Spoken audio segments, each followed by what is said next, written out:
Olá galera, eu sou a Verônica Pedrosa, criadora do canal Crimes Franceses. Se você já é da casa, já conhece o meu trabalho, muito obrigado pela sua presença aqui hoje. Mais uma vez, deixa o seu like, deixa um comentário aqui pra mim e se inscreve. Se você tá chegando novo, se você tá chegando nova, seja muito bem-vindo, seja bem-vinda. Já fica sabendo que esse canal aqui não tem nada de narração, não tem muita seriedade não. É mais uma conversa, um bate-papo, aquela vizinha da beira da calçada. Uma conversa pra gente se conscientizar e pra gente saber que as pessoas são uma caixinha de surpresa. Infelizmente, a gente não conhece ninguém. Não importa onde você mora, a criminalidade ela existe em qualquer lugar do mundo e cabe a você cuidar da sua segurança, porque ninguém vai fazer isso no seu lugar, infelizmente. Caso de hoje é um caso que aconteceu aqui na França no ano de 2011 e é o caso de um alemão e ele se chamava Drost Nodolf. O nosso caso vai começar na cidade linda de Ézi. Essa cidade fica aqui no sul da França, entre Nice e Mônaco. Bem bonitinha mesmo, gente. Praias lindas, paisagens maravilhosas, um charme de cidade. Ela fica a mais de 9 horas da capital, Paris, bem aqui no sul da França. E é realmente um paraíso. A nossa história começa no dia 26 de setembro de 2011. Logo pela manhãzinha, a polícia ela foi acionada e ela foi até a casa desse alemão, o nome dele, Drost Nodolf. Ele morava aqui na França há algum tempo, tinha 40 e poucos anos, e a polícia chegou na casa desse cara e descobriu o corpo dele sem vida.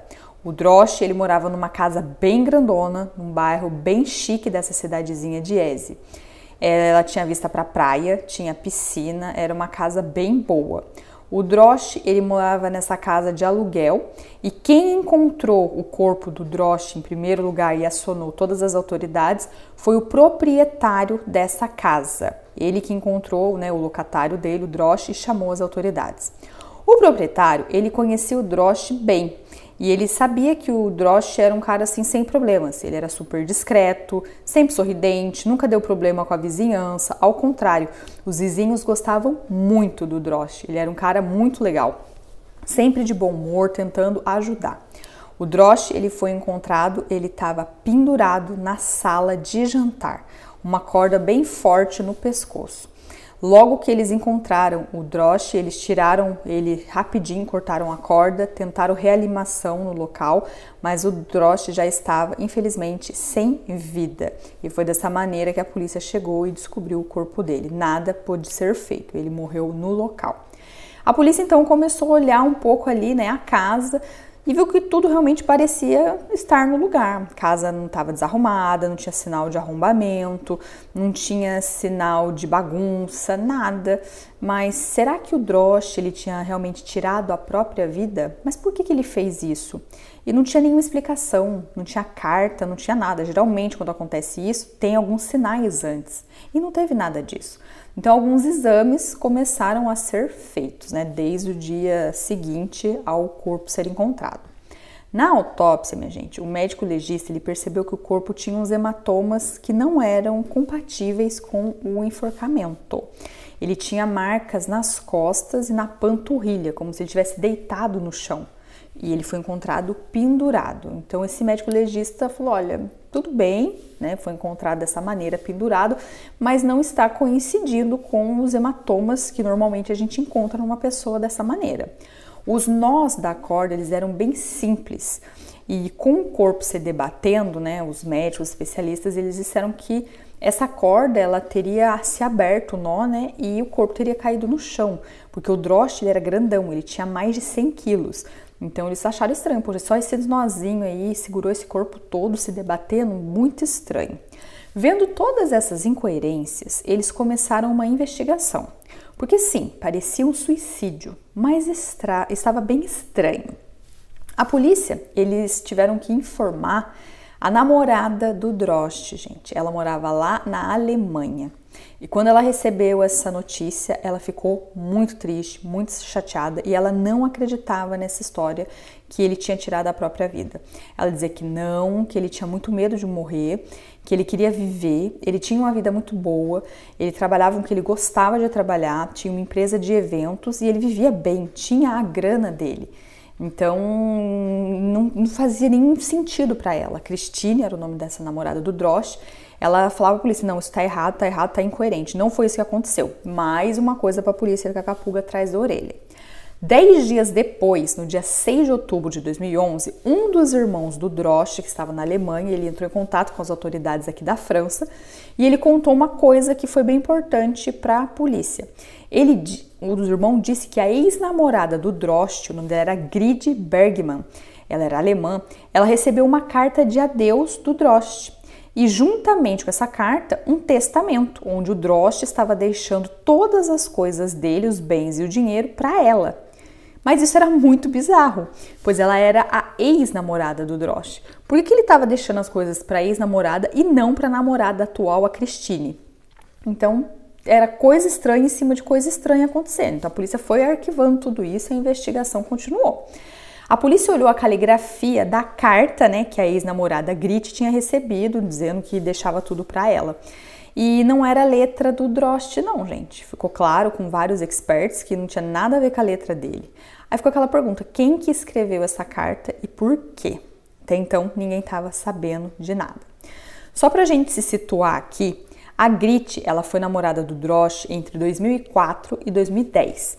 E ela largou o emprego bom que ela tinha para trabalhar com o Drost, ajudar ele, né, com a empresa dele de eventos. Então, os dois ali, eles montaram essa empresa de eventos, deu muito certo. Ela era o braço direito do Drost. A Grit, ela era muito gente boa, gentil, educada, trabalhadora, gostava muito de viajar com o Drost. Eles tinham um relacionamento bom, saudável. O término aconteceu em 2010 e foi de boa. Só pra vocês terem ideia, o Drost, ele era tão bacana como ex-namorado que ele deixou um cartão com ela, né? Ele dava uma mesada pra ela todo mês, porque ele sabia que ele tinha muito mais grana do que ela. E, né, e depois que eles terminaram ali, ele falou, poxa, fica esse cartão de crédito aí, pega um dinheiro lá e gasta, não tem problema. Depois, quando você tiver sua grana de boa, a gente resolve isso. As coisas, elas começaram a ficar difíceis entre a Grit, que era ex-namorada, e o Drost, quando ele começou a namorar a Christine. Aí começou a ficar estranho. A investigação continuou, a polícia sem entender nada. A Christine, gente, a namorada atual do Drost, ela tentou falar com o Drost no dia 26 de setembro. Tentou meio-dia, 1h da tarde, nada. Mandou mensagem, tentou ligar pelo Skype, nada. Ela tentou o dia inteiro, dia 26, e nada. Então a polícia sabia que antes do meio-dia, talvez isso teria acontecido. Batia com os resultados da autópsia. A Christine contou também uma outra coisa para a polícia que ajudou muito. Ela disse que no dia 26 de setembro, a ex-namorada Grit iria na casa do Drost para dar o cartão de crédito para ele, né? E para pagar uma dívida de uns 18 mil reais, já fiz a conversão aqui, que ela estava devendo para o Drost. E o Drost, gente, ele iria receber a Grit, e ela não iria sozinha, ela iria com o marido dela, um tal de Jorge. Vai vendo, então a polícia anotou isso aí. Então no dia que ele perdeu a vida, talvez ele tenha visto a ex-namorada com o marido atual dela. Tava estranho. A polícia foi tentando entrar em contato com essa Grit. Somente em fevereiro de 2012 é que eles conseguiram entrar em contato com a Grit por telefone. Ela ainda estava morando aqui na França com o marido novo dela, o Georges Pirou, e ela falou que ficou muito surpresa quando ela recebeu a carta de adeus, o testamento, né, que ele deixou tudo para ela, e foi por isso que ela entrou em contato com os irmãos do Drost, dizendo, olha, ele deixou tudo para mim, não tô entendendo nada. A polícia falou, ok, tudo tranquilo, né, ela tinha um álibi perfeito pro dia 26, tudo certo, tranquilo. Só que a polícia decidiu dar uma olhada no histórico telefone do casal, da Grit e do George. E a polícia viu que no dia da morte do Drost, o telefone do Jorge, o marido da Grit, foi localizado na cidade de Eze, onde o Drost ele morava. Seria coincidência? A polícia sabe que não tem coincidência, né? A polícia estava com intuição muito grande que tinha alguma coisa que a Grit e o George eles estavam escondendo. Só que eles não falavam nada e o álibi deles era concreto. Então a polícia decidiu colocar o casal sob escuta telefônica. O George, né, o maridão da Grit, ele era pintor, ele era um artista, vivia disso, ele era calmo, tranquilo, tinha filhos de um primeiro casamento, de boa, nunca teve nada de problemas grandes com as autoridades. Ele dizia que era um artista de sucesso, mas na realidade não era nada disso, gente. Ele não tinha grana nenhuma, só falava que era bom, que pintava as coisas e vendia os quadros, mas não era nada disso, era tudo uma grande mentira. E ele era super apaixonado pela Grit, esse George. A investigação continuou. Em março de 2013, o casal foi para o interrogatório. Os dois, eles assumem de cara, né, mudaram a versão, falaram, dia 25, um dia antes, a gente foi sim ver o George, a gente foi ver o Drost na casa dele, mas ele não tava, então a gente chegou na casa dele e voltou. Daí a polícia falou, mas pô, vocês moram a 1000 quilômetros de distância, como assim vocês vão na casa de uma pessoa de surpresa, faz 1000 quilômetros sem saber se a pessoa vai estar? Não tá colando. E ele falou, não, mas ele não tava, a gente voltou, não ia ficar lá. A polícia só foi achando cada vez mais estranho esses dois, cada vez mais estranhos. Tudo que eles estavam contando ali, né, tava ficando estranho, parecia que eles estavam escondendo alguma coisa. O tempo foi passando, a polícia com essa intuição forte nesses dois, na Grit e no George. No dia 20 de janeiro de 2015, ó, quanto tempo se passou, já estamos aqui no ano de 2015, a polícia tentou uma cartada de mestre. Eles chegaram de surpresa na casa do casal, da Grit e do George, e já chegaram informando assim, olha, vocês dois estão sendo presos pela morte do Drost. A Grit e o George, eles não estavam entendendo nada, né? Falaram, mas o que está acontecendo? Tá acontecendo? Eles foram levados para a delegacia e a polícia vasculhou a casa do casal. Nessa vasculha aí da casa, eles acharam várias folhas, né, A4 com a assinatura do Drost. Ou seja, talvez a carta teria sido feita dessa maneira. Eles tinham várias assinaturas do Drost numa folha, então eles escreveram uma carta ali. Por enquanto, era só teoria da polícia. Só para vocês terem ideia como a polícia foi forte, durante 5 horas a polícia conduziu de carro a Grit e o George em carros separados, bem rápido na estrada, com aquela sirene ligada. O objetivo era desestabilizar, cansar muito a Grit e o George. E quando eles chegaram na delegacia, né, já era quase noite, meia-noite, 1h da manhã, eles estavam super cansados, dormiu só um pouquinho e no dia 21 de janeiro de 2015, no dia seguinte, o interrogatório começou bem cedinho. E os dois continuaram na mesma história. A gente foi na casa lá do Drost, dia 25, ele não tava, a gente voltou para nossa casa, a gente não sabe de nada. Continuaram nessa historinha. Só foi no finalzinho da manhã, no dia 20, nessa manhã, que o George, ele confessou.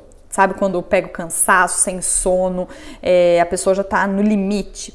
Ele confessou que no dia 25 de setembro, ele foi até a casa do Drost com a Grit para pagar a dívida. A conversa foi meio difícil, virou uma discussão muito forte, teve agressão verbal e física.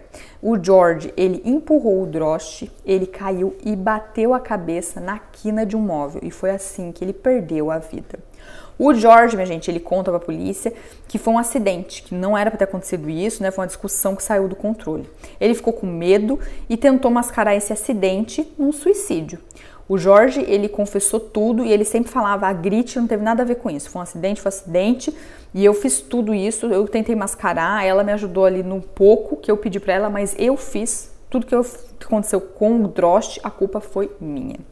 No dia seguinte, a Grit, ela contou uma outra história e ela disse que ela tinha muita raiva do Drost porque ele usou ela para subir na vida e ela queria vingança. Ou seja, ela planejou isso e não foi um acidente. Então, o George um dia antes falou que era um acidente. Ela já estava falando que não, que foi uma vingança. E daí vem a história, gente.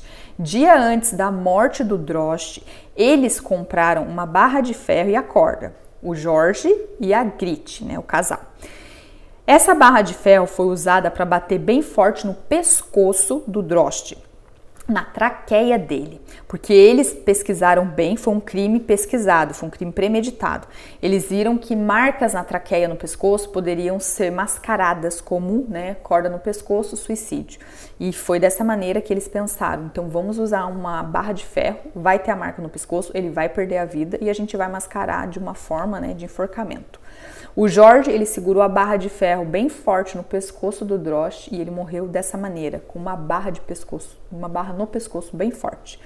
Depois disso tudo, o casal, eles mascararam a cena do crime. Eles penduraram o corpo do Drosh e durante 2 horas eles limparam a casa inteira, a cena ali do crime, eles limparam. Imagina a cena, o cara pendurado e eles limpando a cena do crime. Eles não deixaram traços de nada, DNA.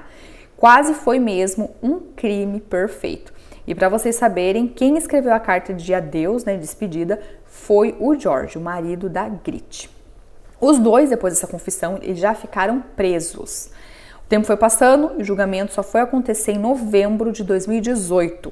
A Grit, no julgamento, ela dizia que o George tinha pensado em tudo, que ele era o cabeça, que ela foi usada, que ela não sabia de nada, que ela estava cega, ela só foi seguindo os passos do marido, que ela queria o divórcio, não queria mais nem estar com ele. Então ela estava nesse negócio aí, jogando a culpa nele. O George, ele dizia o contrário, que ele fez o que fez por amor a Grit. Então nessa hora, né, um culpando o outro, o amor tinha acabado. A pena dos dois veio, o Drosh, ele foi morto por dinheiro, minha gente. Os dois, a Grit e o George, eles queriam dinheiro, porque o George era um pintor falido que não tinha grana e a Grit, ela teve uma vida boa com o Drosh e não tinha com o George, então eles queriam dinheiro. Os dois, eles pegaram 25 anos de prisão fechada, não pediram um segundo julgamento e atualmente os dois, eles estão presos.